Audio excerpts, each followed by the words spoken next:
Good morning. I am Georgetown, professor of economics at Georgetown University, and I want to welcome you all to this morning panel on the role of government and markets in promoting mobility and ending poverty. As you know, more than 1 billion people, 1 in 7 of us, live in extreme poverty today. Additionally, rising inequality and social exclusion seems to accompany rising prosperity in many countries. So in 2013, the World Bank Group declared 2 goals: ending extreme poverty and sharing prosperity, and has been since actively working towards those goals. In our session this morning, we will discuss the roles that the government and the market will have to play in order to achieve these goals. Let me start by introducing our impressive panel. I'm very excited to introduce Kaushik Basu, the Chief Economist and Senior Vice President of the World Bank, and C. Marks, Professor of International Studies and Professor of Economics at Cornell University. Professor Basu's reputation precedes him. His impressive list of achievements includes substantial contribution to academia in development economics and game theory, his work within the Indian government, and his current role in the World Bank. I am thrilled to organize this event with him, as he is a leading authority on the subject. And on a personal note, I've known Professor Basu for the last 20 years. And in every conversation with him, I've learned something. Among other things, I found his perspective on development policy to be uniquely grounded in economic theory and human perspective. Next, we are very lucky to have with us Dr. Art Cray, Senior Advisor of the Development Research Group at the World Bank. Dr. Cray is a highly published author on the topics of poverty traps, growth, and inequality, and we are thrilled to have him on our panel today. Next, we are very lucky to have with us Devarajan, the Chief Economist of the Middle East and North Africa region of the World Bank. Within the bank, Dr. Devarajan has been also Chief Economist of the Africa region and of South Asia, as well as Chief Economist of the Human Development Network. He was the director of the World Development Report in 2004, entitled Making Services Work for the Poor People. And working, before joining the World Bank, he was on the faculty at the Kennedy School. Our next panelist is Francisco Ferreira, a senior advisor of the Development Research Group, and he just completed a term as the World Bank's chief economist for the Africa region. He also served as deputy chief economist for Latin America and the Caribbean. And in 2006, he co-directed the World Development Report on Equity and Development. And our final panelist is Emanuela Galasso, senior economist in the Poverty and Inequality Unit of the Development Research Group of the World Bank. And Dr. Galasso has done extensive policy work and research on social protection, nutrition, and early childhood development. And her perspective will add a unique dimension to the discussion. In the name of the HDCA conference and the audience present here, I want to thank you all for joining us this Sunday morning. A tremendous panel, no doubt. And before turning it over to Professor Basu for a few introductory remarks, let me just outline a little bit the format today. Each panelist will have 20 minutes to provide their view on the following topic. Then we'll follow with a Q&A and questions from the audience. What we have asked the panelists to address within their discussion is any or all of the following questions, 5 questions. What are your views on pro-growth policies and their connection to inequality and poverty? Are there win-win solutions to accelerate growth while enhancing the share of the poor? And if not, could you suggest specific policy interventions that would promote the sharing? those focusing on growth tend to naturally prioritize the industrial sector and urban areas at the cost of rural areas and agricultural productivity. Are there examples of pro-growth policies that have been detrimental to the poor or have actually raised poverty and or vulnerability? And in developing countries, are there trade-offs between promoting the growth of a very large number of very small enterprises and the growth of the largest firms? Thank you. This will be a very exciting session, and without further delay, let me turn it over to Professor Basu for a few remarks. Garance, thank you very much. Thank you all of you for being here. I'm also vested in this discussion that we are about to have because of the World Bank's engagement in this topic. This is a topic which has an intellectual side with which you people in HTCA and those attending have been engaged in, but it also has a policy side with which we have to be very directly hands-on engaged in. And so this session, what comes out of it, some of it I know because these are my colleagues and I know some of their work, but nevertheless, to put it together is important for us. Let me just tell you, related to the questions that Garance just told you, what got us there. Garance and I have had several discussions to sort of plan how we will do today's meeting. In the World Bank, soon after I joined, we spent a lot of time trying to define the mission goals of the World Bank, and we wrote those down. Much has been talked about the two goals of the World Bank. But there comes a question after that as to how do you take these goals, for instance, poverty, end of poverty, or shared prosperity, in terms of actual policies. When we go to a particular country, what is it that we advise the country to do? And I don't want to be foolish and say that everything that you say has to be ultimately related to this. There is a lot that comes from the sense of what you've already done, what you've been engaged in. But having these goals in particular related to poverty and distribution, how does it relate to growth? Do we continue to push on the growth pedal? Do we pull back on that, or do we leave that where it is and use complementary policies for other things which enable human beings in the margins to feel empowered, to be included? What are the policies that will take us there? The reason why this is a very challenging debate is there are three things that you need in this. One is you do need data and analysis. You need to know how things unfolded in the past. What did growth do to contribute to some of these goals of empowerment of the weakest? Is growth enough? You need a lot of data. With that, the data really describes what happened yesterday, or the last 10 years, or the last 100 years. From that to go to tomorrow, you are going into a terrain where actually your sample of the data was not drawn from tomorrow. So one of the things that you have to use is reason and theory to get to tomorrow. But that's also not enough. You need something else which we downplay, but which has to be meshed with intellectual arguments, which is common sense and intuition. And the more I think, the more I believe that to get to good policies, you have to bring all these three things together: data, reasoning, theory, and common sense and intuition. And for me, the sort of compelling reason for that is when you see children gradually getting to know things, understand things, we don't stop them each time and say that, did you do your deduction from the data correctly? We leave children to do it poorly, but nevertheless they have a sense through which, through their everyday experience, through some stumbling, they pick up intuition and reason. And that helps them to do 1,000 things before they've learned theory, before they've learned any formal data. We need to combine those to get to best policies in the world. At times, political leaders make the mistake. They ignore the reason and the data altogether and try to rely on intuition, which you can't do for a big complex machinery like the economy. You need that. How do you get there is a challenge. The World Bank, having declared the twin goals, now we are spending a lot of time trying to articulate some policies. What are the trade-offs between the different goals? And I'm hoping that this discussion will open the way to some interaction with all of you and even for us towards these aims. Thank you very much. Garance. Thank you.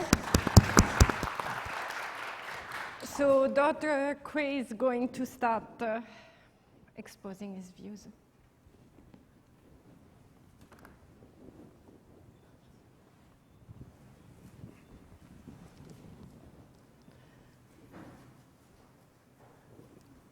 Right, great. It's very nice to be here. Thank you, Garance and Kaushik, for the invitation to participate in this panel. I'd like to share some thoughts with you today from my sort of more macro perspective on the questions around growth, inequality, and social welfare, which is just sort of a fancy way of thinking about these different dimensions of distributional sensitive measures that we talk about when we talk about, for example, the twin goals of the World Bank. The sort of usual disclaimer applies. I put it in red because my boss is here.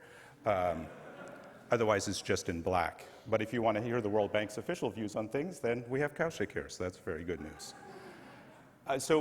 Garance speaks very fast, right? So you probably didn't catch all of the questions that we were assigned.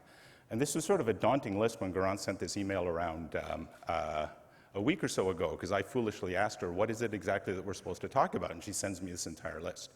So fortunately, she also said that we could answer any or all of the above. So I'm going to focus on the ones that are kind of more highlighted in green. The ones in red, I'm unabashedly not going to try to say anything at all about. And so the way that I want to organize my remarks is to observe that, you know, all of the questions that Garance posed and many of the sort of policy questions that Kaushik alluded to are really about the role of growth and distributional changes in improving the welfare of the less fortunate in societies. And so to provide a little bit of context, what I'd like to do first is to think about, you know, what exactly is it that we mean by the welfare of the less fortunate? And I'm going to be talking about sort of a variety of kind of income-based measures, but nevertheless ones that are useful for thinking about this. And then I want to turn to data, which Kaushik also pointed out was important, to look at patterns in historical cross-country data, but what they tell us about the roles of growth and distributional change in affecting the welfare of the least fortunate. And if you're interested in more than what I can squeeze into 15 minutes here, this is mostly based on a paper with David Dollar and Tatjana Kleineberg that's available in the spring 2015 issue of Economic Policy.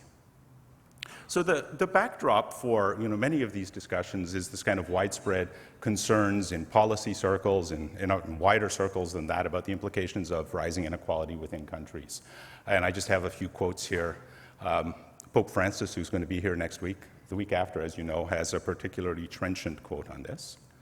But one of the first things that you realize when you look at the data is that somehow the concerns about rising inequality, when you take them to the data, it's not quite so obvious that there is this sort of global widespread trend towards rising inequality.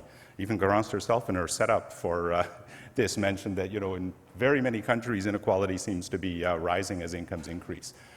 So it's true that you can find countries, the United States, China, where you see big increases in inequality in the past 20 years, but you can also find countries in the data where inequality has been stable. You can find lots of countries and examples where inequality has been declining. So I think one first thing to get out of the way is to realize that we need to sort of base our thinking about the importance and the role of distributional changes on patterns in the data. And, you know, maybe we can talk more about it in the discussion, but I would gently disagree with Kaushik's implicit suggestion that the future is little, or the past is little guide to the future. I think we really need to anchor ourselves as much as possible in what we know has been the case. So the question that I want to address here is sort of how much do these changes in inequality that we see, changes in either direction, sometimes increasing, sometimes decreasing, how much do they matter for social welfare? And so what I'm going to do in the talk is run through a number of sort of very standard social welfare functions. The main reason that I do so, and I'm sorry, I wish I'd put the quote here, but there's a quote in the paper, there's a beautiful quote from Angus Deaton, who basically says that, look, social welfare functions are just a very useful tool for putting structure on how we think about inequality changes relative to changes in the mean. And this is exactly what it is that we're trying to do in these discussions about growth and inequality. So, and you know, this is from, you know, a book by Deaton in the 1990s. So it's a good framework for thinking about these things. So as an illustration, and since this is a World Bank panel, I don't feel embarrassed talking about the World Bank's goal of shared prosperity, which is growth in average incomes in the bottom 40%. So the way to think about this is to say that our social welfare function, the thing it is that we care about is average incomes in the bottom 40%. And then when we say that this is our social welfare function, and all the other social welfare functions that I'm going to look at in this presentation work the same way, we have a nice, neat additive decomposition of growth rates. So growth in social welfare is going to be the sum of two things. It's going to be growth in average incomes. So for example, in China between 1990 and 2007, which is sort of a fairly arbitrarily selected time interval coming out of the big data set that we're going to look at in a minute, growth in average incomes is 6.7% per year from the household survey.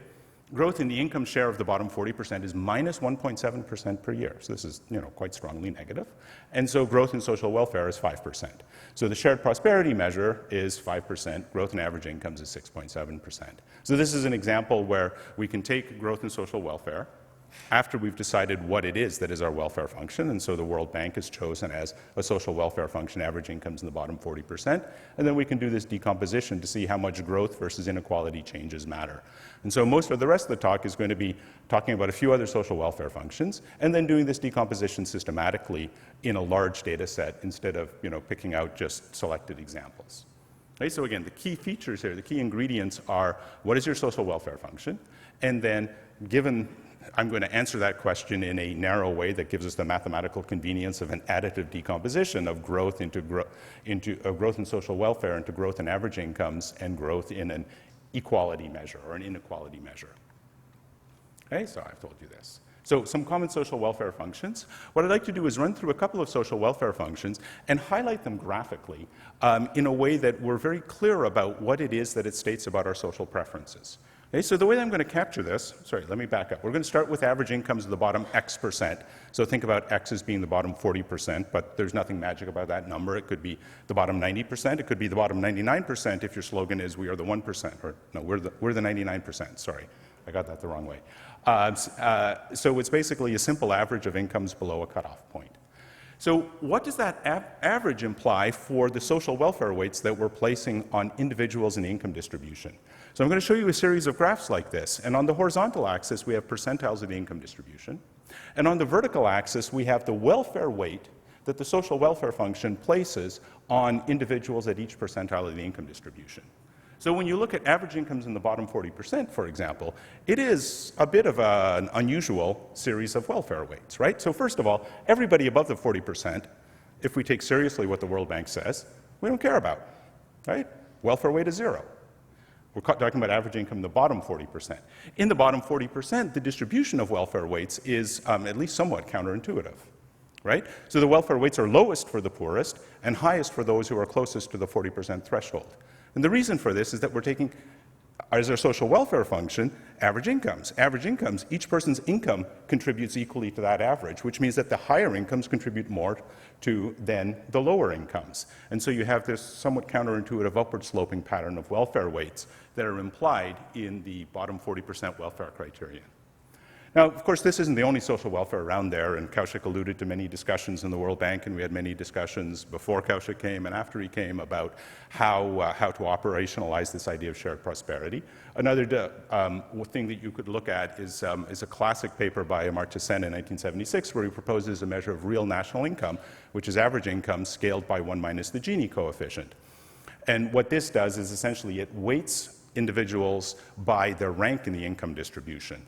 And so this implies this sort of hump-shaped pattern of weights. On the one hand, people who are high up in the income distribution have a higher income. On the other hand, they get a lower weight because they have a higher rank. The weights are inversely proportional to ranks. Another sort of class of measures that we often encounter are the Atkinson family of social welfare functions. And again, it's average income times 1 minus an inequality measure. And it's parameterized by this parameter theta that gives you sort of different ways of assigning weights throughout the distribution. So if we set theta equal to 0, we just get average incomes back. And just like average incomes in the bottom 40%, average incomes overall imply this inegalitarian pattern of welfare weights where you put less weight on poorer people and higher weight on richer people. In fact, it's precisely this reason that I think many people are uncomfortable with simply looking at average income measures like GDP per capita or average income.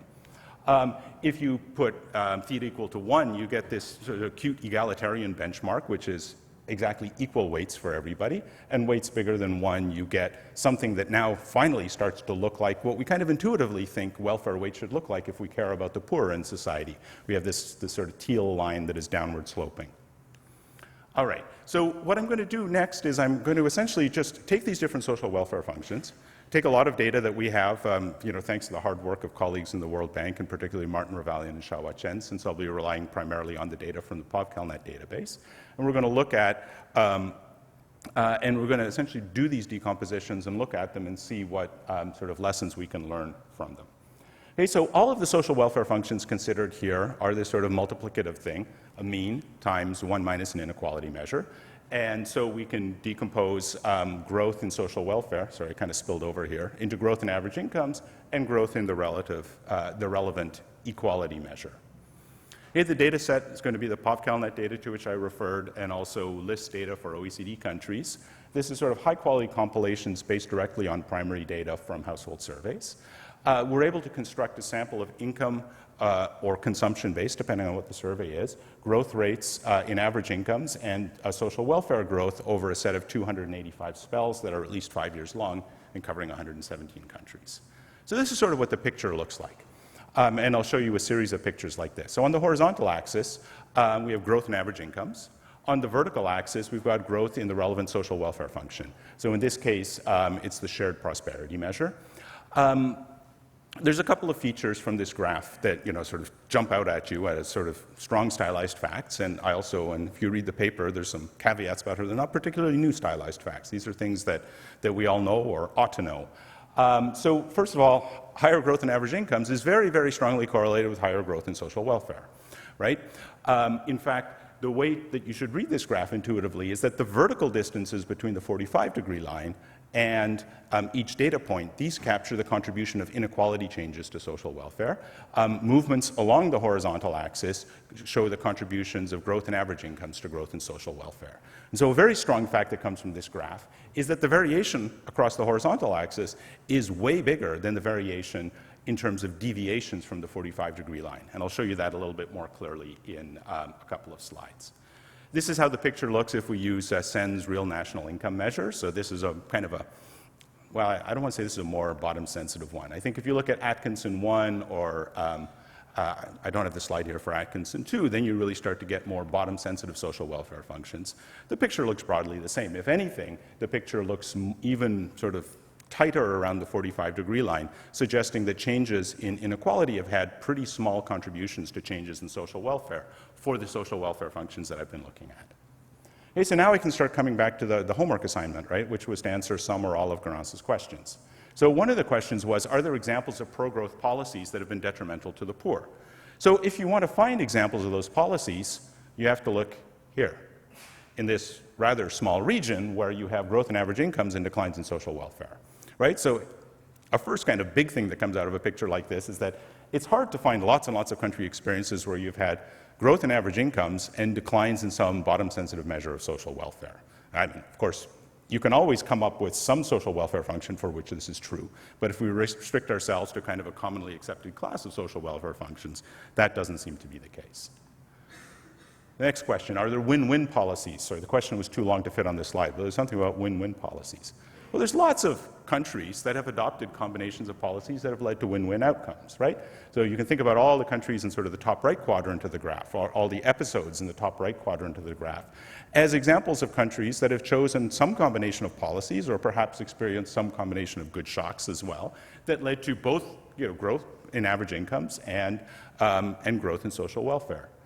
Of course, the counterpart of win-win policies are lose-lose policies, and it's pretty obvious from the graph what these spells are that correspond to lose-lose policies, places where we've had negative growth and declines in social welfare. Right? So let me come back to, I just want to make one more point and then I'm going to wrap up, and that is, in terms of thinking about this sort of relative variation in countries' growth experience versus the relative variation in countries' experience with increases or declines in inequality. And that's an interesting question because that sort of tells us in a macro sense, where is it that we should be looking if we want to promote social welfare? Should we be looking for things that account for the cross-country variation in growth, or should we be looking for things that account for the cross-country variation in inequality changes? So I'd like to walk you through a thought experiment, which is to think about these 285 spells and imagine that you're a policymaker and despite Kaushik's admonitions that the future may well be different than the past, or at least with those admonitions in mind. But rather than completely relying on a triumph of hope over experience, let's say that the past has some guide to what would happen. Then we say, which distribution would we want to draw welfare growth from? So one choice would be to take a draw from the distribution of welfare growth that is a draw from the distribution of average incomes. And that distribution looks like this. So it's very spread out. Countries are very, very heterogeneous in their growth experience. Some countries have had a lousy growth experience. We see, down in this bottom tail, -5, -10% per year average annual growth rates, and there's countries that have very high growth experience. The mean, it's a little bit hard to see here, but it sits right around 2%. Suppose instead that we wanted to draw social welfare growth from a draw from the distribution of changes in inequality that matter for these different social welfare functions. So I'll just stack them all up here. So these are for the bottom 40% measure, Atkinson 1, and Sen. So there's two interesting features of these distributions that we could be drawing from. If we draw from these distributions, the first thing is that they all sit on 0. In expectation, if you were drawing from historical experience, you get 0 social welfare growth from relying on distributional changes. Okay? This is basically just saying from the previous graphs that you saw, countries where inequality has increased, or spells, I should say, spells in the data set where inequality has increased, is roughly as common as spells where inequality has decreased. And then the second thing, too, is that it's not 0 with a lot of variation, it's 0 with much less variation than the variation distribution of growth rates. Right? So if, as a policymaker, and of course the policymaking process doesn't work like this, right? But as a way of thinking about what kind of policies you would be looking for, you really want to be looking for policies that are trying to put you in the right tail of that initial blue distribution, or even in the middle of that blue distribution. Okay?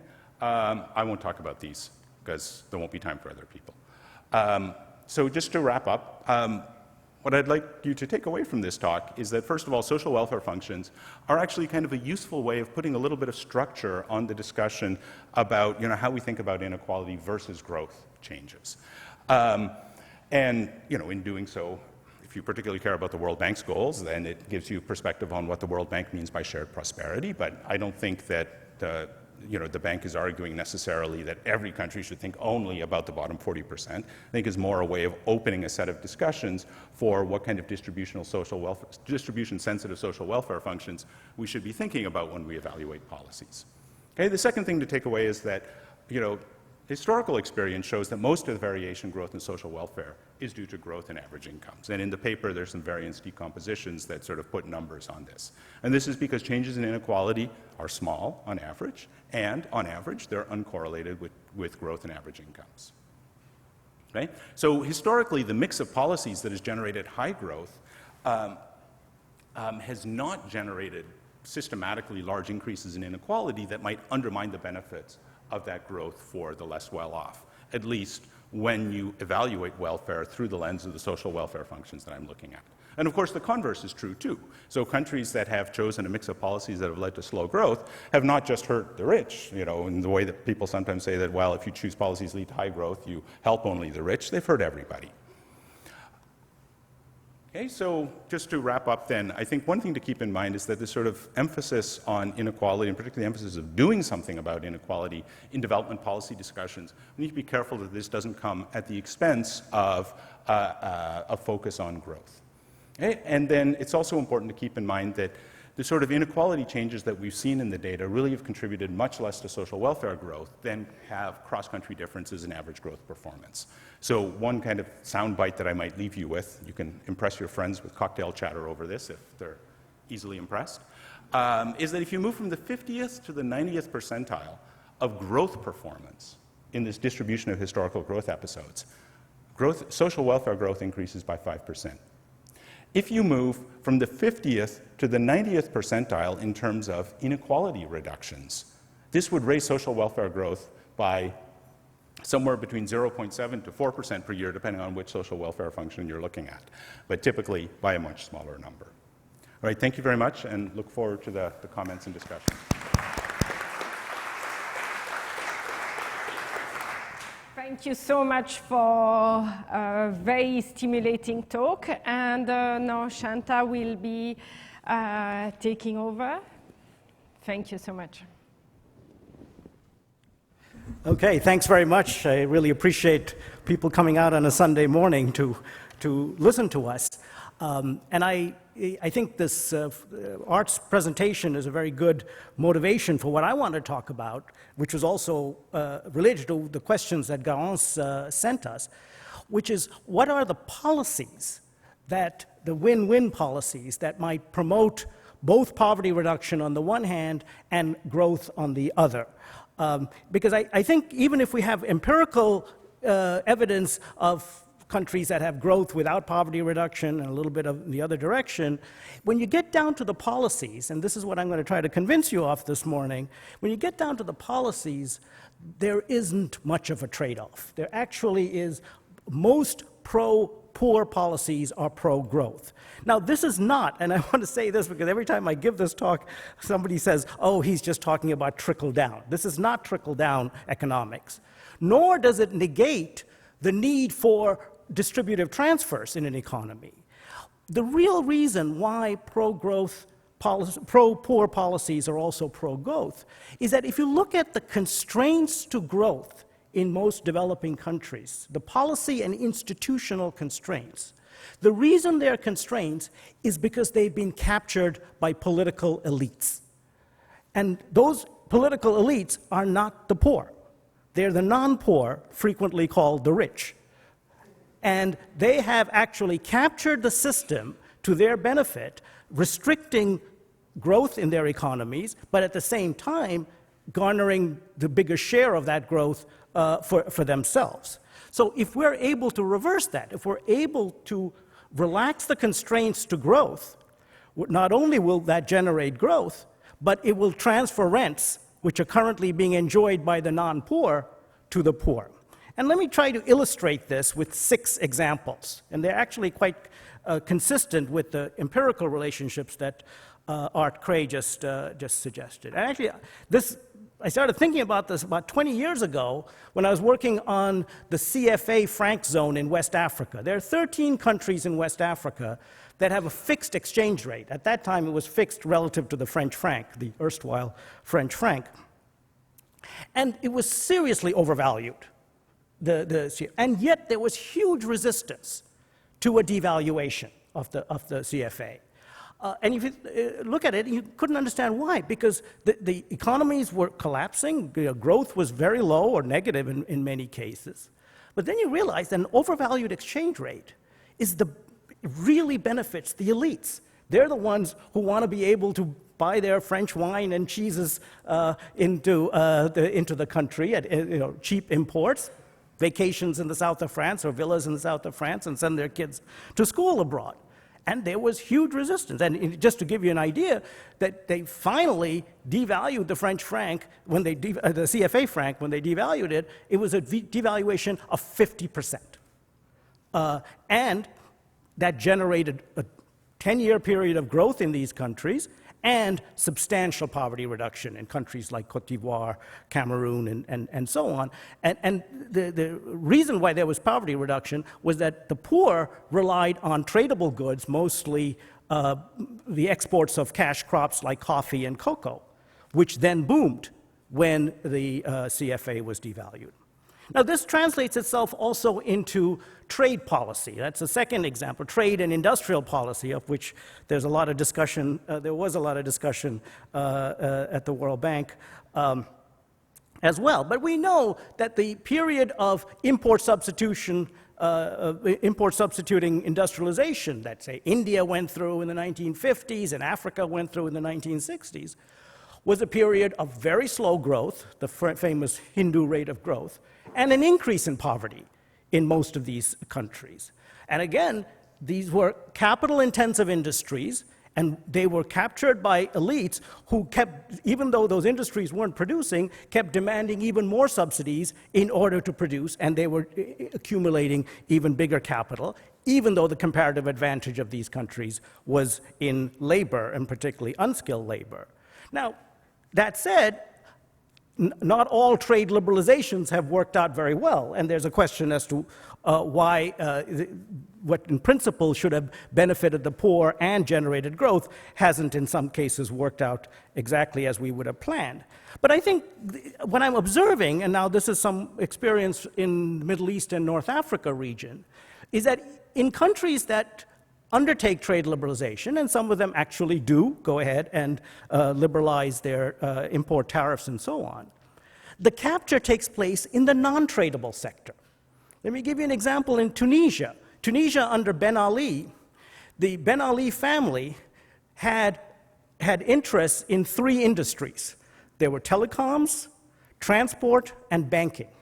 All 3 non-tradable sectors. And basically, those 3 sectors had guaranteed monopolies.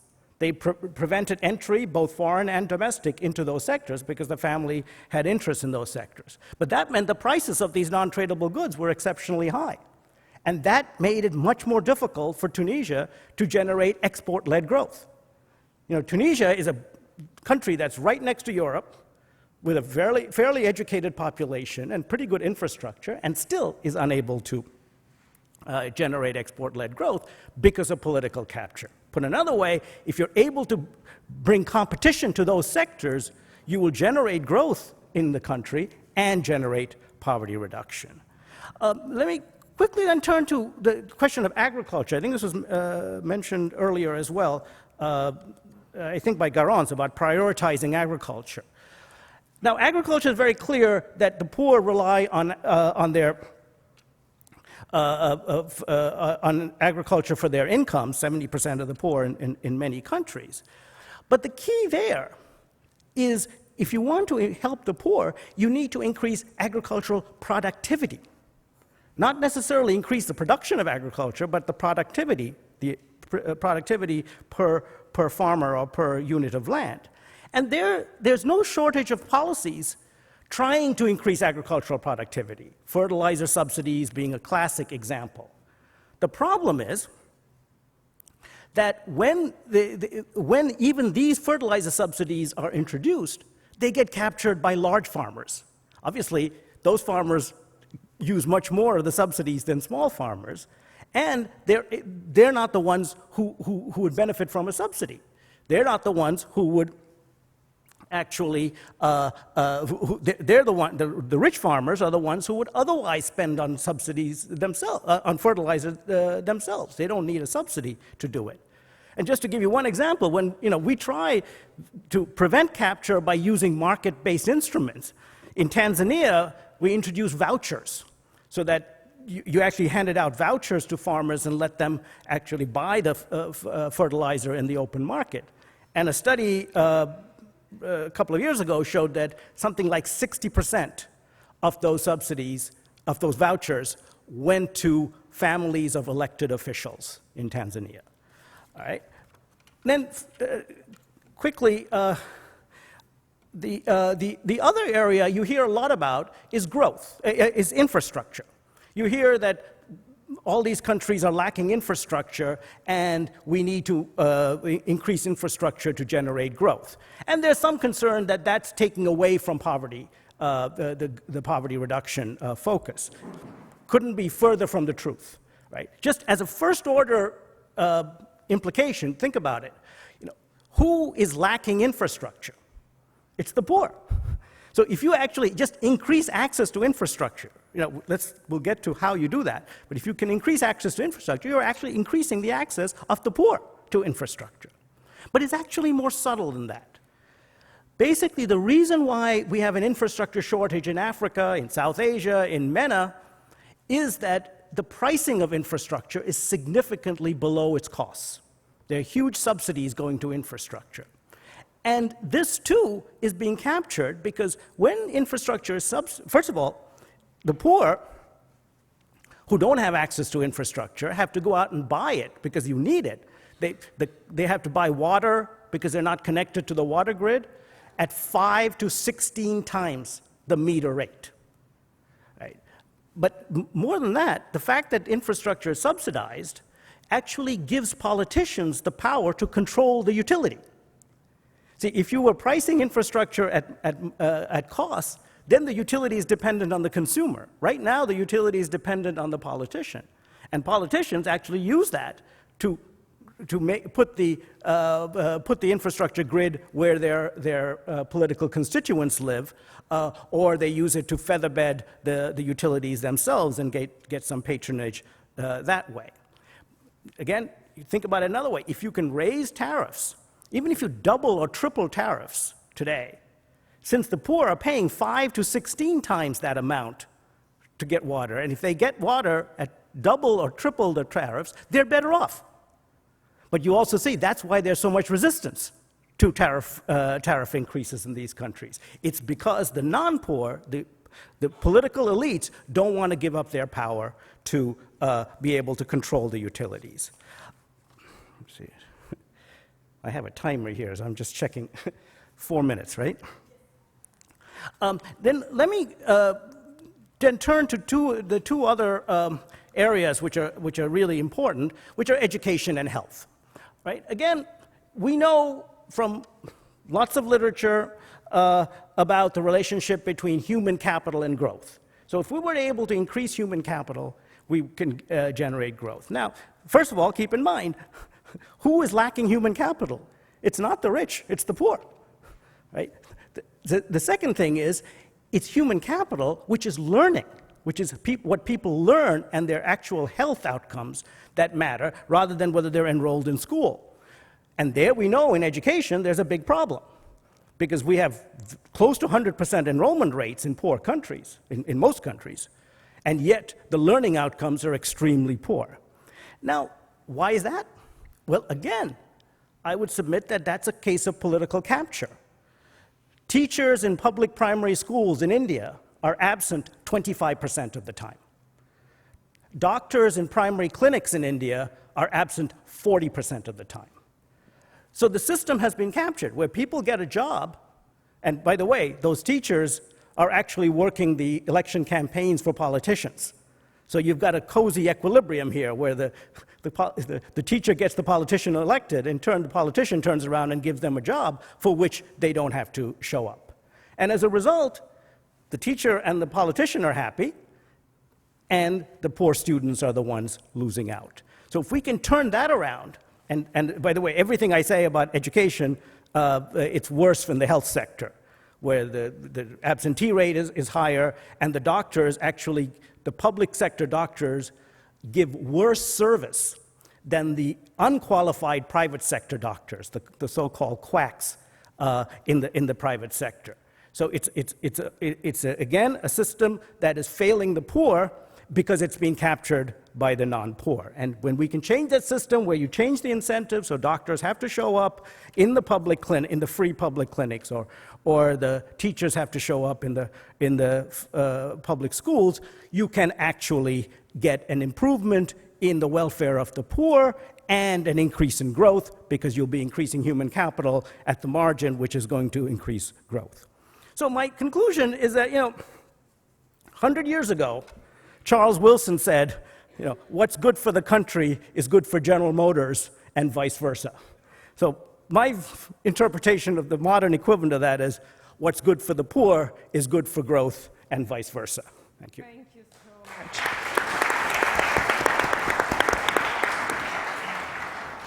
Thank you, Shanta. Now Chico will take it.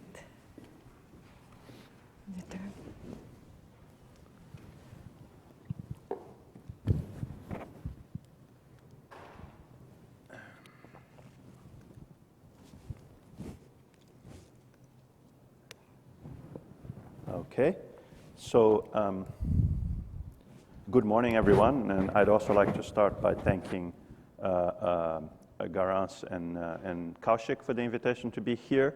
What I'm going to do today is talk about three things, very briefly, in the time that I've been allocated.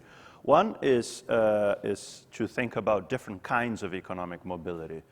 So the title of my talk is Different Kinds of Mobility, Different Trade-Offs. Different kinds of economic mobility. Then I'm going to try and touch a little bit on the question that's already featured prominently in both Art's and Shanta's discussion, the question of whether there are trade-offs between overall growth and these two different kinds of mobility. Now, the different kinds of mobility that I'm going to introduce during the talk, one of them is going to be associated with this idea of shared prosperity, and the other would be associated with something else. And so then I want to spend a little bit of time about the other kind of mobility. So Art started by putting up the 5 questions that Garance sent us. I'm starting by putting up 2 questions that were in the blurb for this session in your conference program. And the questions there were, what are the policies that can facilitate upward mobility among the poor? And how much should we rely on growth and how much on targeted interventions? And so my first question, you know, I'm a bit of a nerd, and so my first question is, okay, but what kind of mobility do we want to promote? So to motivate that question, I want to ask you, you see, Apple always changes things from that are done in a PC. This time it's not too bad, just shifted the arrows up and down a little bit. But those are 3 distributions, okay? Three changes, 3 movements over time that are possible. They start from a very unequal distribution, 3 people, one has 1, one has 10, one has 100, right? And then there are 3 possibilities that I've laid out for you here. In one of them, there's movement to 220 and 100. In the other, there's a kind of complete rank reversal. Person A gets 100, then person B stays at 10, person C gets 1. And this other one here, there's this kind of equalization. You know, those 3 numbers add up to 111. Those are 3 very different kinds of mobility patterns. And that is just to illustrate a point that's extremely well known. So borrowing from a taxonomy that's originally due to Gary Fields, Gary's been talking about this a lot, you know, the literature has typically classified mobility concepts into possibly 6. I like to group them into 3 groups. One just sees mobility as movement. Now, movement could be movement of incomes, and you could think of it directional, so you can add positive movements and subtract negative movements. That would be directional income movement. Or you could have non-directional income movement that's just churning. That's just, you know, whatever movement there is, you add it, whether it's positive or negative. Or we could understand mobility as the movement in people's shares of income. Art in his presentation had occasionally the share of the bottom 40% or whatever. Or you could understand it as positions, as rank movements. Mobility is when we swap. Suddenly, I earn more than Luis Felipe rather than less than Luis Felipe, or something like that.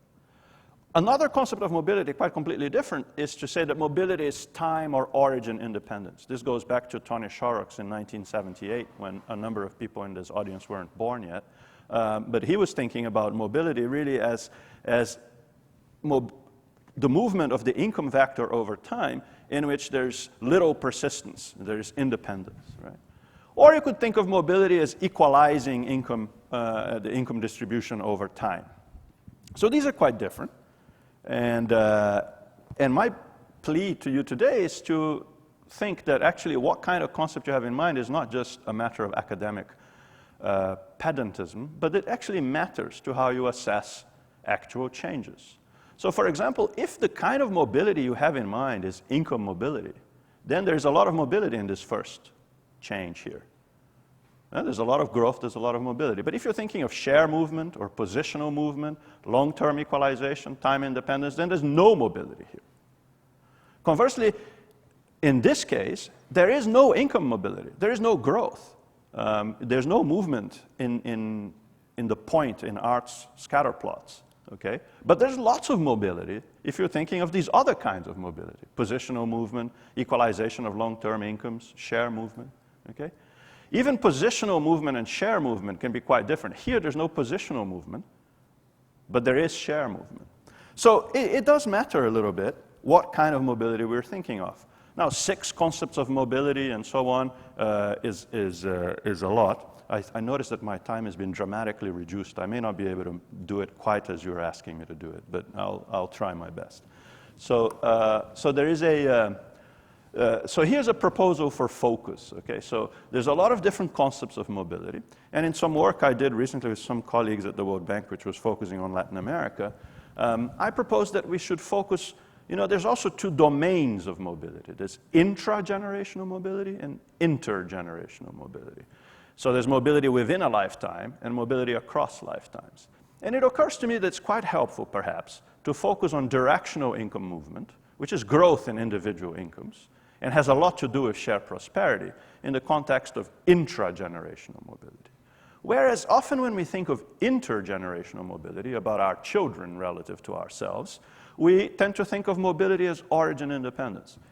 the independence of our children, when we say the US has equality of opportunity, or people dispute whether now the US still has equality of opportunity, what they're thinking of is the fact that the chances of children of the poor are the same as the chances of the children of the rich. Typically, they're not, almost anywhere in the world. In some places, they're more, in some places, they're less. That concept of equal opportunities is very closely related to an intergenerational mobility concept that has to do with origin independence.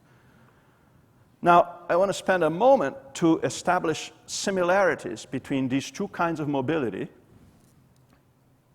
income movement in the intragenerational sense and origin independence or equality of opportunity in the intergenerational sense, and these two concepts. The first of them is shared prosperity.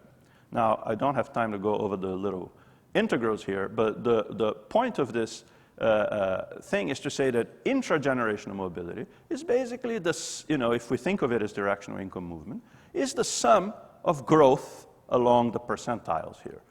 So you have the whole distribution here. This is actually an actual change in income for Peru, okay? And you add up the income growth along this thing, and you end up with a very well-established measure of income mobility, which is the directional income movement, which is this M3 that I've put here.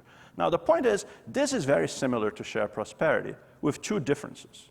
Shared prosperity, which Art has already shown to you, the way we've defined it at the World Bank under Kaushik's leadership is this growth in the bottom 40%, right? So the two differences between an explicit measure of income movement and shared prosperity are two. First of all, there's the weighting issue that Art already showed you. Here, each person counts the same. Shared prosperity, each person's weight is multiplied by his or her income relative to the mean of the bottom 40%. So you get that funny shape that Art showed you, okay? The other difference is that a measure of mobility is based on what we call a non-anonymous growth incidence curve, where you look at the movements from the people who are at the bottom and the same people in the next period. Shared prosperity is really a concept of changing welfare, and therefore it compares the income of person in percentile 17 today with the income of whoever's in percentile 17 in the second period, which is probably not the same person. So it's an anonymous growth incidence curve. But if you squint your eyes a little bit, income mobility and shared prosperity become quite similar. They're all about aggregating growth at the bottom, okay? The second concept of mobility, though, is much closer to what I think of as equality or inequality of opportunity. Again, the equations are not important, but they're just to show you that there is an isomorphism between the typical measures of intergenerational mobility. Often people use, the beta in this Galtonian regression of the son's income on the father's income, for example, or the daughter's income on the mother's income, and people usually do it by gender for various reasons. And they call beta the intergenerational elasticity of income. The way inequality of opportunity has often been measured recently is something called the inequality of economic opportunity index, which is the share of inequality between types, between groups with different circumstances. So people who have educated parents are white and men versus people who have uneducated parents are black and women, for example. Those are often derived from an equation that looks like this, which is very similar to that. I don't know, maybe I'm leaning against this thing here. Perhaps that's it. Or perhaps somebody is very upset by what I'm saying. These equations are very controversial. All right. These two concepts are also very closely associated empirically. So this is some work we've done, and this is inequality of opportunity on this axis, intergenerational mobility on this axis, and they're quite closely correlated at 2% significance or whatever. So that was just to that was just to make the point that there are different kinds of mobility, and to propose that we should think differently about intra and intergenerational mobility. And shared prosperity and growth of incomes at the bottom is really to do primarily with income movement. Mobility is income movement and at the bottom. So let's now turn to the question of the real panel, and I'll be quite quick on this. So the first question I want to ask is, are there trade-offs between overall growth and shared prosperity? Which is the question that has been addressed by both Shanta and Art in some sense. And of course, there are trade-offs. You know, Ocon in 1947 was one who talked about the big efficiency equity trade-off, first of all. But if the economy is sufficiently inefficient, there is also likely to be an efficient redistribution space. So here I put, you know, a little simple Venn diagram. In blue, you've got the policies that promote growth. And in green, you've got policies that promote share prosperity or income movement at the bottom. And the point of the Venn diagram was merely to illustrate that, of course, you can think of policies that do both. This is the win-win, you know, Shanta's point. Whatever is good for the poor is good for growth. Better teachers are likely to do that. Rural roads that actually work and make the poor access markets more cheaply is likely to do that. Early childhood development policies that make young children learn better and become more productive citizens in the later are likely to do that. And I think Emanuela will talk a bit about all of these policies. There are also trade-offs. There are things you can do that don't work. So you could support oil exploration in a country like Gabon or Equatorial Guinea. You could subsidize people discovering oil, which would then lead to captured rents and Dutch disease, which would be bad for poor people, but will generate higher growth. That'll probably be one of those points in the small quadrant that Art was talking about. If you live in one of those points, the fact that there are few of them isn't much consolation to you. And there are a number of those points. There are also policies that can help the poor in the short term, but are not good for growth. You could design transfers poorly, finance them by highly distortionary taxes and price controls. I think if you think of Venezuela in the last few years, that's an example of that. In the end, it's not going to be good for the poor, but for a while it was. So there are wrong things you can do on both ends, but there is this efficient redistribution space. Unfortunately, I don't have time to go into this in detail as I'd like. It's kind of like a production possibility frontier, but we couch it in terms of an opportunity possibility frontier. People in this audience might like to think of this not at incomes of person one and person two, but as some capability index for person one and person two. And you know, the point is that if you draw the frontier like this, there are some places where there are no trade-offs even at the frontier. There are places where there are trade-offs in the frontier. But my point today is even if you draw the frontier strictly downward sloping, as in a textbook case, if you are inside the frontier, which is where most developing countries are, there's plenty of space for improving the well-being or the opportunities or the capabilities of both people. That is the efficient redistribution space which goes back to that intersection there, and which is where the bank and lots of other organizations and governments and institutions are trying to focus and should be trying to focus. Now, my last points, and I think these are the last two slides, is to ask about the trade-offs between growth and the other kind of mobility, not the short-run income movement for intragenerational, but the longer-run mobility in the sense of equality of opportunity, intergenerational mobility. This point here is just to say that it is possible to have one without the other. Latin America in the 2000s had substantial gains in shared prosperity and in intragenerational income movement. You can't see very well, but this is a transition matrix from people who were poor or vulnerable or middle class, according to some cutoffs we created in 1995, and then people who were poor, vulnerable, and middle class in 2010. And if you could see, you would see that the mass in this upward triangle here, the mass of people moving up, is a lot higher than the mass of people moving down. So there was intragenerational income movement, but there was very little change in intergenerational mobility. Intergenerational elasticity, persistence, the opposite of mobility, was and remained very high. Okay? So the reason for this is that people invest considerable resources in the intergenerational transmission of opportunity and advantage. Think of you and your children, right? I mean, it starts with whom you marry, and you're not thinking of your children necessarily yet when you decide whom you marry, but you typically marry someone of similar levels of education or income. Then you go live in a neighborhood where your neighbors are going to interact with your children.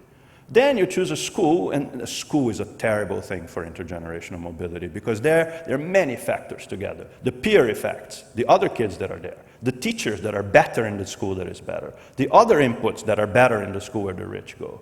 Then there's family culture and values, including aspirations, on which you've had many discussions and on which Garance has worked herself quite extensively. You've got connections and employment opportunities.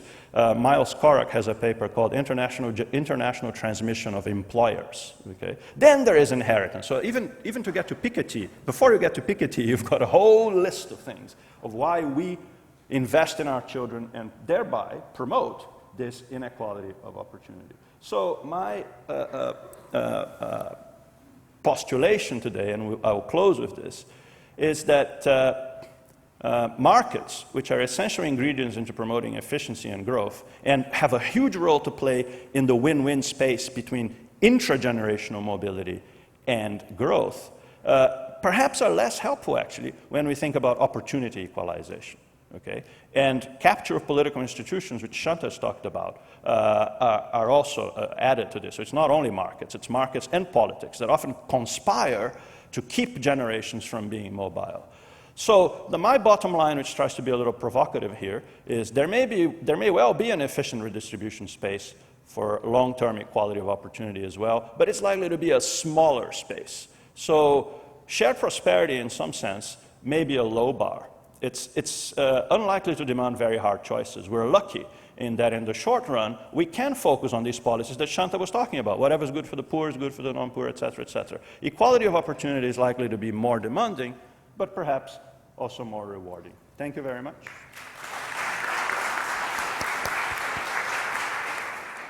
Thank you so much, Chico. And now Emanuela Galasso will follow Chico.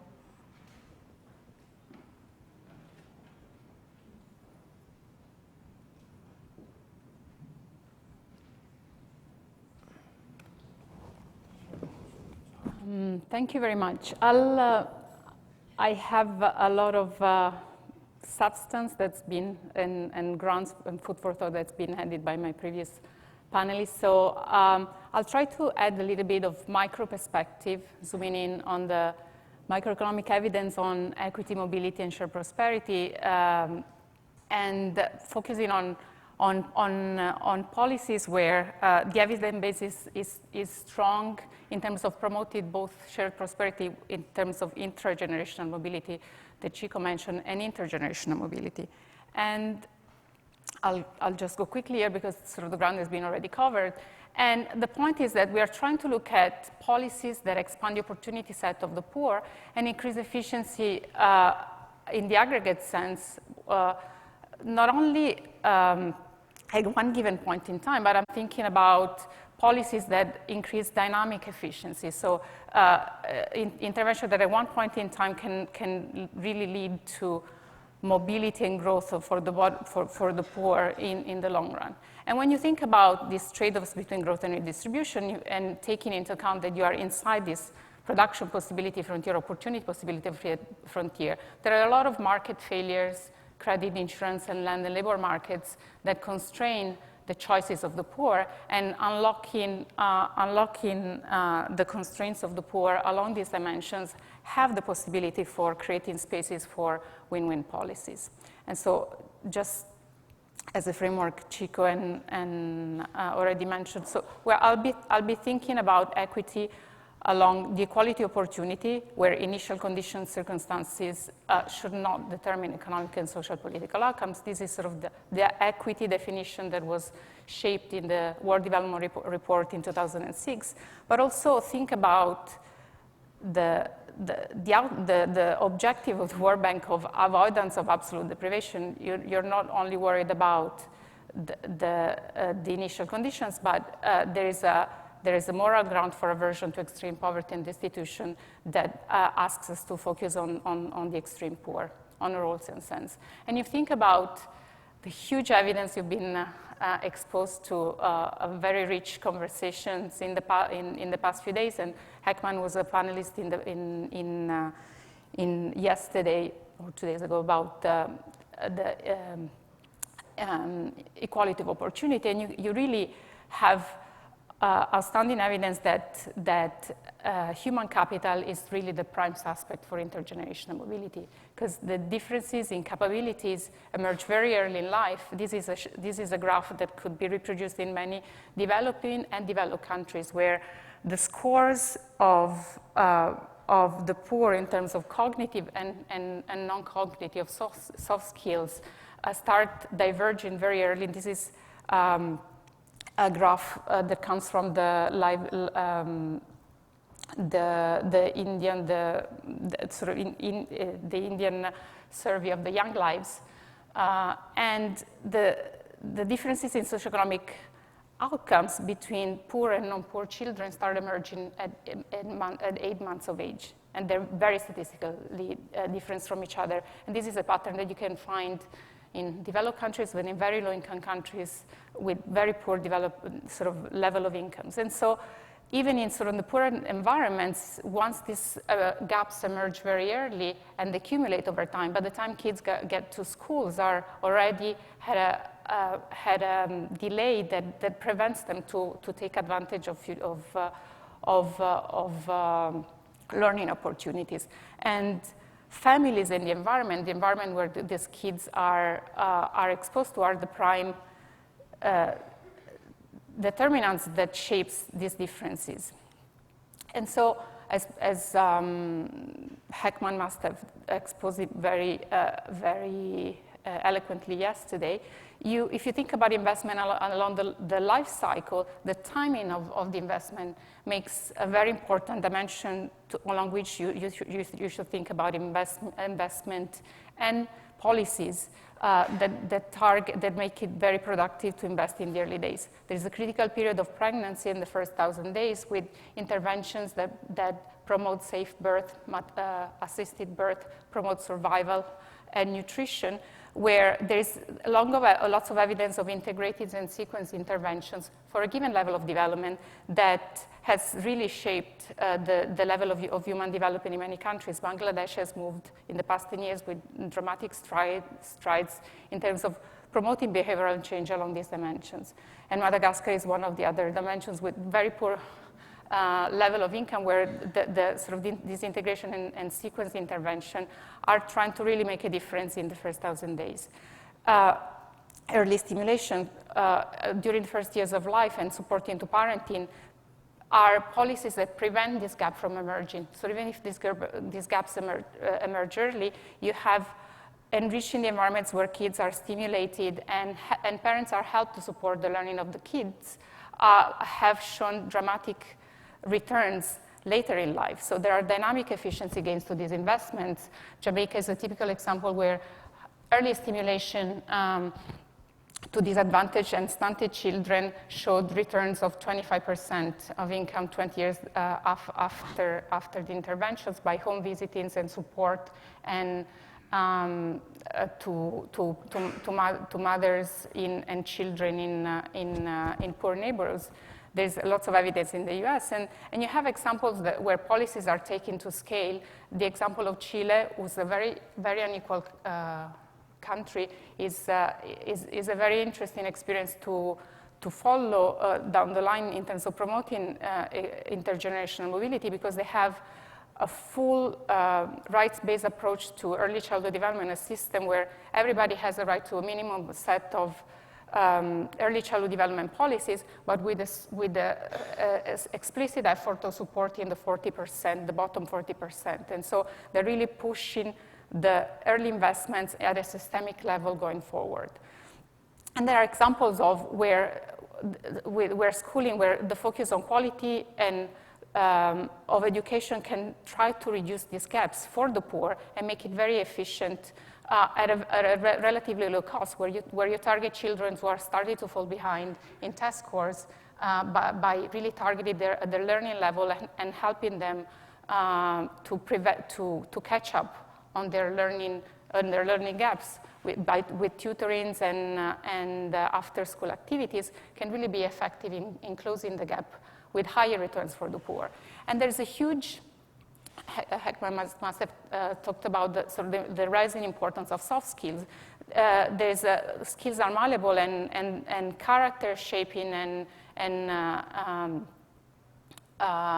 positive behavior can really be shaped not only during the early years, but also during youth. And so there's lots of important examples that are, with the literature that is emerging on mentoring, counseling to youth at very high risk, both in the US, but in very high conflict areas like Liberia or Uganda, where you really focusing on youth and providing a supporting environment that with mentoring and counseling and therapy that helps sort of promote positive behavior. And sort of the question is, how much can we support it in the long term? And I wanted to make sort of 2 more points on, it's not only the role of families, and Chico mentioned it in one of his comments earlier, but it's sort of, the environment is not only shaped by parents and their socioeconomic characteristics, but where kids are raised and the opportunity to which they're exposed to has a tremendous impact on the life chances that the kids are facing. And there is a hugely important study in the US that is really mapping intergenerational mobility based on administrative data, where they can really sort of work led by Raj Chetty that shows that can measure the intergenerational mobility between kids and adults everywhere at the very micro level in the US using administrative data. And so you can measure how much your life chances where you grew up and with the parents you're born with determine the life chances of sort of or your income when you're adult.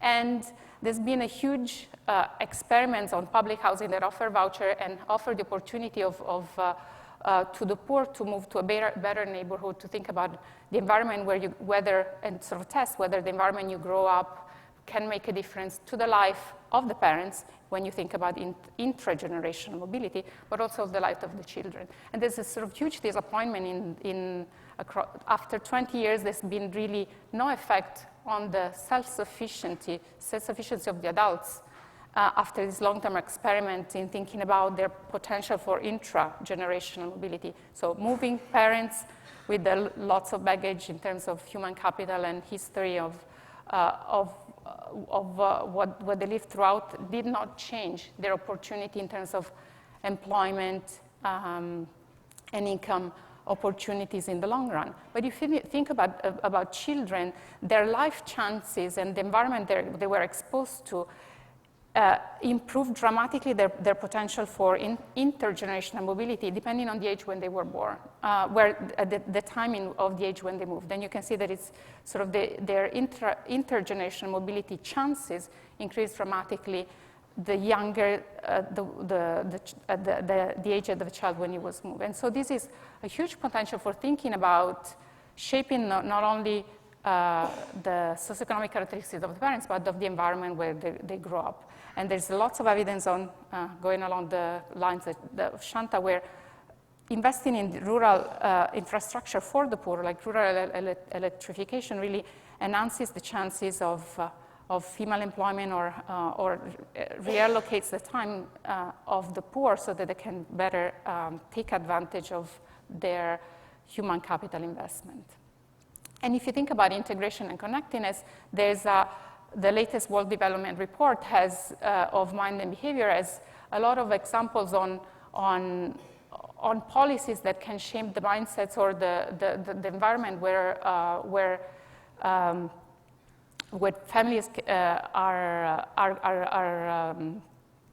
located. And so by removing constraints to take up of services, removing constraints to political participation and representation, or reducing segregation in school can really change perceptions and reduce social exclusion with a given set of an expanded set of opportunity in a broader sense for the poor households. And the last point, besides equality of opportunity with thinking about intra and intergenerational, there is a huge evidence that it's pointing towards social protection policies that are not only protecting families from and helping them coping with shocks, but it's providing a floor, an insurance floor that allows them to invest in the long term. And so there's a large body of evidence that it's growing, that shows how not only allowing the poor to overcome their credit constraints allows them to save and invest in self-employment activities, but importantly, when you combine credit and when you combine transfers with policies that allow them to face their skills constraints, like vocational productive grants or mentoring in the case of the youth, you really have a potential for growth in the long term for an efficiency gain. And the same for providing the floor for insurance in lots of social policies, where providing income floors allows farmers to invest better, providing a guarantee work in India allows to raise the wage gains for both participants and non-participants, or in the non-income space, you have health insurance policies that protect against catastrophic and health shocks that are more productive for the poor. I'll close here because we're running short of time. Thank you. Thank you so much.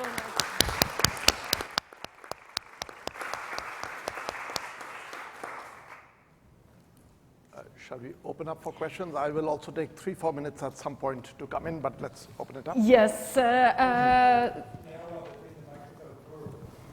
So I want to thank all the speakers to go from the more macro picture to the more micro picture and provide very enlightening view on the question. And now the microphone is here. I would welcome any question. Yeah.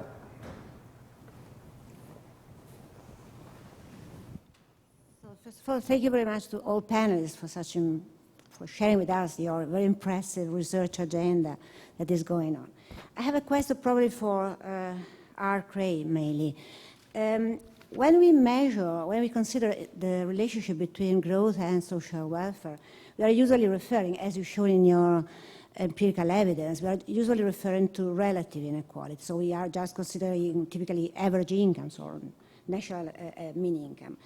And of course, this is the most traditional way for doing this kind of analysis, and I can perfectly understand this point, and it's usually the standard point, starting point that you have to assume. My question is that, is there any room in your already rich agenda to take into account also the absolute inequalities? That is the idea that, particularly, what is the impact of inclusive growth policies and even pro-poor growth policies in terms of the effect, the impact that they can produce, not just on relative inequality, but in absolute inequality. And not just from the very poorest and the very richest in a society, but particularly in subgroups analysis. Thank you. Should I suggest we take maybe 3 questions and then... Yeah. Okay, also a question for Art Gray, to clarify what you were covering. Is it correct that you're excluding all non-income dimensions of welfare? And you're using GNP? And have you tried doing this with NNP? So that we could look at implications for future generations in the way that Partho Dasgupta has been advising for a long time. Thank you. And one more question, and then... My question is to the representative of World Bank in West Africa. You talked about competition as a way to for growth in Africa. If you refer to the structural adjustment in the 1980s, the result was not like growth, but it was more deprivation and vulnerability of people. Could you just tell me if it's really a good way, competition? Thank you. Thank you. Maybe one more, and then I'll... Yes, just thank you so much. And just a question here, a little bit provocative. So I cannot agree more with Craig when he said that we need to look at the past and see the data and what we already know. Now, if we anchor ourselves on what has happened, if we had anchored ourselves, then probably the Industrial Revolution wouldn't have happened, because that hadn't happened in the past. So do we need to have something that is ambition, and do we need to go beyond business as usual? And so the second question is, are we ambitious enough? Is more equality of opportunity? Is the bottom 40% share prosperity something that could open up the discussion that actually need to happen? That is perhaps not that one. Thank you. So maybe Art will answer first, since he got the first questions, the first two. Sure. Thanks for these questions. The first one about absolute gaps. So you're absolutely right that the social welfare functions that I'm looking at are ones that are based on inequality measures that care about relative incomes, not absolute income gaps.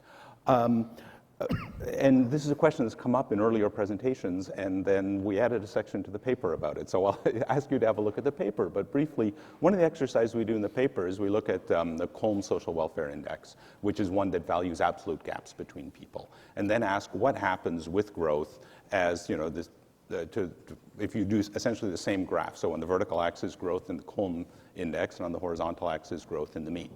And of course, mechanically, you get a flatter slope, right? Because the Colm index embodies the assumption that you dislike absolute gaps, and absolute gaps by construction increase, right? So that, you know, if that's what you dislike, are absolute gaps, then yes, growth raises social welfare less.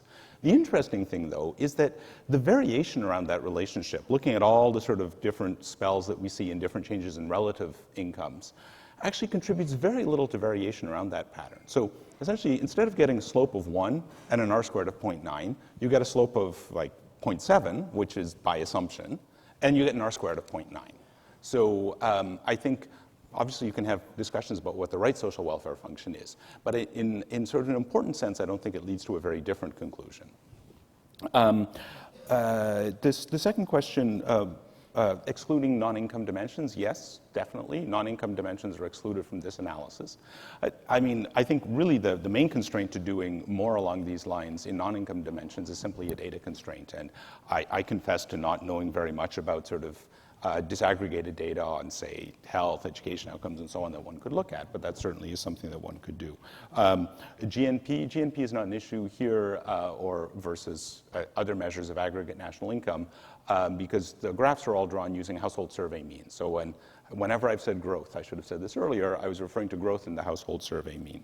And then, if I may just briefly on the last point, you know, if we only looked at data from the past, the Industrial Revolution wouldn't have happened, I think is maybe more of a debating point than a substantive one, right? Obviously, things change. We consider policy changes. We hope for innovations. We look for different things that might be different. I think the important thing that you learn from looking at the past is you get a sense of what some of the constraints are. And here, one of the things that struck me, and I think this was mostly in Shanta's presentation, but if you think about the three other panelists, I think all of them very correctly point out that in inefficient economies, there is space for redistribution. Yet this hasn't happened, right? So the important thing that we learn is not that there are technical constraints to adopting redistributive policies that also raise growth. I think what we learn from looking at past experience is that in many, many countries, these have not been chosen. You know, had they been chosen, right, the slope of these graphs I'm showing you would have been less than 1, but it isn't. And so I think it forces us to think, and again, not that the Industrial Revolution wouldn't happen, but it forces us to think along the lines that Shanta was suggesting, which is that, you know, maybe we should be asking ourselves, what are the political constraints? What are the other social constraints that prevent the implementation of eminently sensible policies like early childhood education, like you know, consumption floors and all those sorts of things that, you know, would be great for mobility, improving mobility. Yes. There's always a bit of a quandary if you're an organizer when to come in. I'm going to forego my polite comments in the end and let me just comment a little bit, including questions on what was discussed just now. Actually, I'll start with the last one, which is a very interesting point that Art just brought in. If you're inside the feasibility set, we usually think that you have complete free movement over there. In that case, of course, there is no trade-off. In principle, you can move in the northeast direction from there. But there's a feasibility set, And there are qualified difficulties also. There are little hedges which prevent you from moving in certain directions. So there is a second layer of constraints that we need to look into. I didn't think of it along those lines, but Art pointed it out, which is a nice way to get into a disagreement with Art. I don't quite know if it's a disagreement. This is on the use of the past information in projecting to the future. Here is my problem. Of course you have to use the past, you have to use the data. But see, if you, for instance, discover that most of the social welfare growth in the past was very well correlated with growth. So it appears that you get growth, you're going to get also improvements in other things.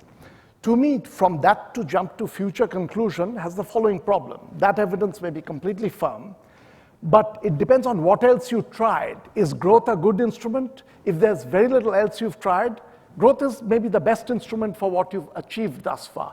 And I'll give you one example which I think illustrates this very well.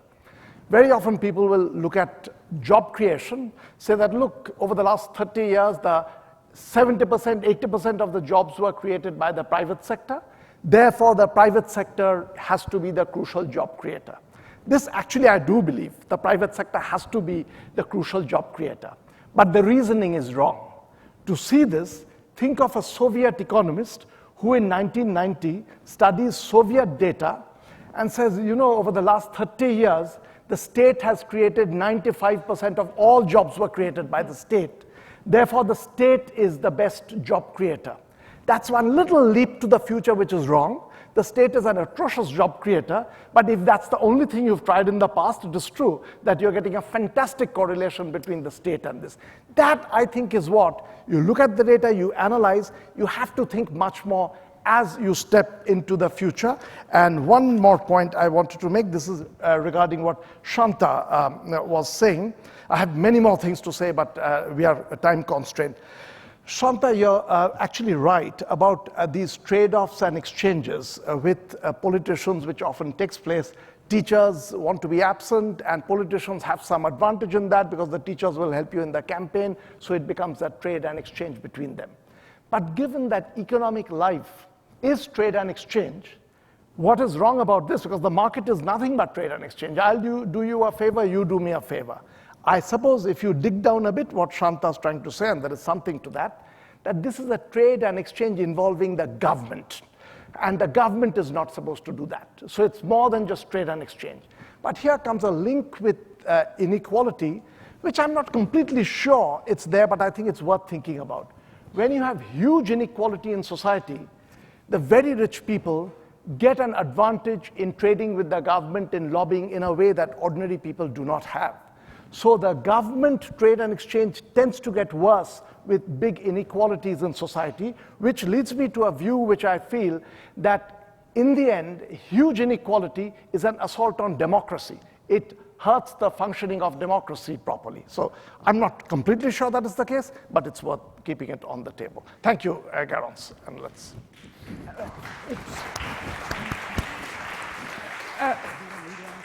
Yeah.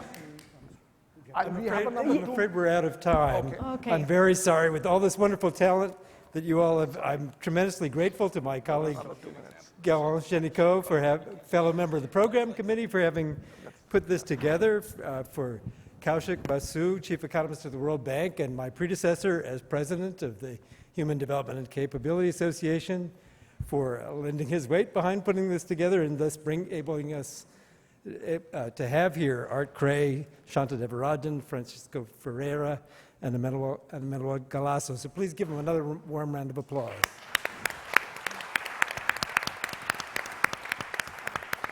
I have two announcements. So first, a little one. There's a session coming up in Hariri building. To enter it, you'll need to go into the conference center, and from the conference center to Hariri, where there will be a volunteer who will let you in. The doors are otherwise locked. Of course, the big one now is we are, as is traditional, running late. We're running 10 minutes late. Everything will be 10 minutes late until the beginning of the closing. The closing will be short and sweet. We'll have some brief thanks. We'll have the Kuklis Prize and the unveiling of next year's conference. Thank you all very much.